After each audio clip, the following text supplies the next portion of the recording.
હવે વાત ભાવનગરની કરી લઈએ તો અહીં પણ સરકાર દ્વારા બનાવવામાં આવેલા પ્રધાનમંત્રી આવાસ યોજનામાં ભ્રષ્ટાચારના કારણે સ્થાનિકો હેરાન પરેશાન છે।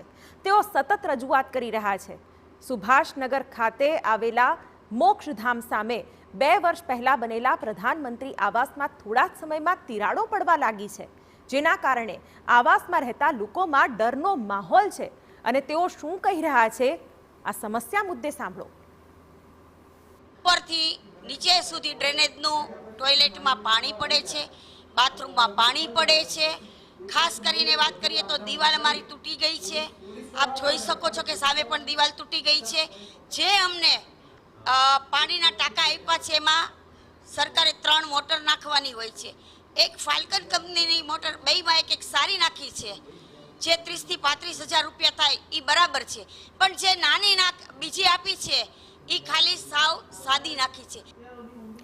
તો અહીંના પ્લોટ નંબર 29ના એક વિંગના ફ્લેટમાં તો સ્લેબ પરથી ગાબડું પડ્યું। ઠેર ઠેર ગાબડાઓ અને તિરાડોથી આવાસ યોજનાની નબળી કામગીરી સામે સ્થાનિકોમાં રોષ જોવા મળી રહ્યો છે। એટલું જ નહીં, બીજી સમસ્યાઓ પણ અપાર છે।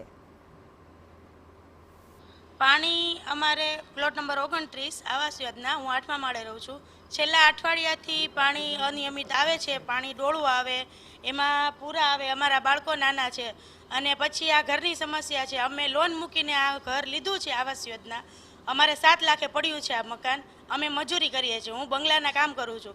હવે હજી તો અમારે 13 વર્ષ લોન ભરવાની છે, હપ્તા 2 વર્ષ જ ભર્યા છે। તો મારે આ રસોડાની ગેંડી તૂટેલી છે, અંદરના રૂમમાં તિરાડ છે, બહારના રૂમમાં તિરાડ છે। તમે આવો તો જોઈ શકો મારા ઘરે। સાંભળ્યું ને, સાવ સામાન્ય લોકો અહીં રહે છે, મજૂરી કરીને ગુજરાન ચલાવે છે અને 2 વર્ષ પહેલા જ બનેલા આ આવાસોમાં એવી સમસ્યાઓ છે કે જેની સામે આ ગુસ્સો વ્યાજબી લાગે। વાત તો એવું છે કે સમસ્યા તો ઘણી બધી છે, પણ એમાંની મોસ્ટલી એવી છે કે બધી જ્યાં ત્યાં ભેજ ખૂબ લાગે છે, મકાનોની અંદર પણ અને મકાનની બહાર પણ। ને બીજું એવું થાય છે કે જ્યાં ત્યાં નીચેના બ્લોક બેસી ગયા છે, એટલે અંદર આખા ધસી ગયા છે ને ડ્રેનેજ વારા ઘડીએ ઉભરાય છે, એની ઉપર કોઈ ધ્યાન નથી દેવામાં આવતું। ઘણી બધી સમસ્યા છે। પાણી તો ટાઈમે ભર ચોમાસે પણ અમારે ત્યાં જવું પડ્યું છે અને ભર ચોમાસે અમારે તકલીફ પાણીની રહી છે। 2 દિવસ સુધી બાળકો ભણતા હોય, સવારે નોકરીએ જવું હોય, નાવું ધોવું આ તે, અને રહેણાંક માટે તો અમારા રૂમમાં તો પાણી પડે છે।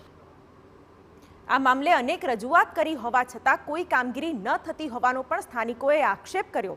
ત્યારે તાત્કાલિક આવાસના મકાનોમાં પડેલી તિરાડો સહિતની કામગીરી કરવાની પણ અહીંના રહીશોની માંગ છે।